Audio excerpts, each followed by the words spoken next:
কোরআন দ্বারা আমরা পড়তে পারি না, কোরআনকে আমাদের একটু পড়ার জন্য উদাত্ত আহ্বান। আর আমরা এই মাইতির জন্য দোয়া করি, আল্লাহ যেন এই মাইতের সবসময় পরিবারকে আল্লাহ ধৈর্য ধরার তৌফিক দান করেন। আর মাইতের চুলিকে ওরা যে অসমাপ্ত কাজগুলো আমরা যেন সমাপ্ত করতে পারি এবং ওনার জন্য আমরা দোয়া করি, উনি যেন জান্নাতুল ফিরদাউসের মেহমান হল, আল্লাহুম্মা আমিন। এই বক্তব্য রেখে আমি আমার কথা শেষ করলাম। আমার তৌফিকুল্লাহ বিল্লাহ। আসসালামু আলাইকুম ওয়া রাহমাতুল্লাহি ওয়া বারাকাতুহু। আলহামদুলিল্লাহ, সংক্ষেপে একটা কথা। আসসালামু আলাইকুম ওয়া রাহমাতুল্লাহি ওয়া বারাকাতুহু। আমরা আল্লাহ তাআলার শুকরিয়া আদায় করছি যে মহান রব্বুল আলামিন আপনাকে আমাকে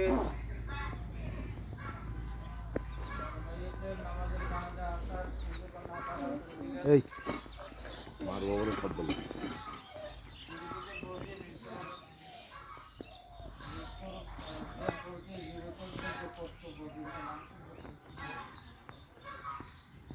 একজন মুসলমান আর একজন মুসলমানের উপর যে দায়িত্ব আল্লাহ পালন করতে আসার তৌফিক দান করলেন। আবারও দিন থেকে জবান করে আমরা আল্লাহ শুকরিয়া আদায় করি। যিনি চলে গেছেন আমরা সবাই জানি,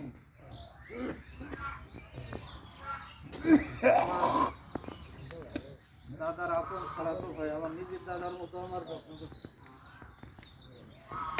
সপ্তাহে এমন কোনো দিন ছিল না যখন সুস্থ ছিল। 2-3 দিন যেয়ে আমার ওখানে হয় দুপুরে আমার সকালে খাওয়া দাওয়া করছে। এবং আমার ছেলেরা, আমার স্ত্রী সহ ওরা খুবই মহব্বত করতেন, ভালোবাসতেন, যত্ন করতেন।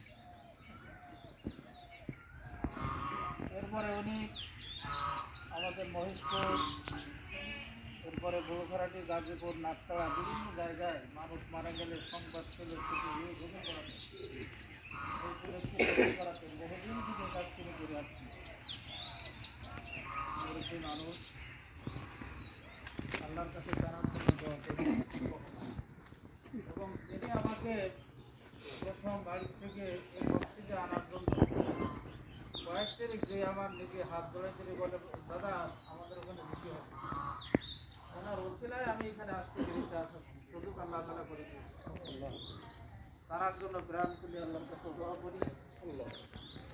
অসুস্থ অবস্থায় পড়েছিলেন, আল্লাহ তাআলা তার জীবনের গুনাহ থাকা এই অসুস্থতার জন্য শয্যাশায়ী পড়ে থাকার কারণে আল্লাহ তাআলা তাকে মাফ করেন। সকলের জন্য আমরা দোয়া করি। আমার বড় ছেলে আপনার জন্য দোয়া চাচ্ছেন সকলের কাছে, আপনারা সবাই দোয়া করবেন।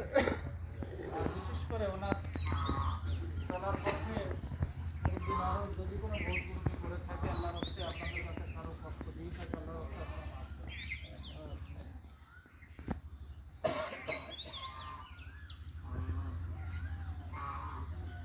তো ওনার ওয়ারেন্টের পক্ষ থেকে আপনাদের কাছে বলা হচ্ছে যে উনি যদি আপনাদের কারোর কাছে কোনো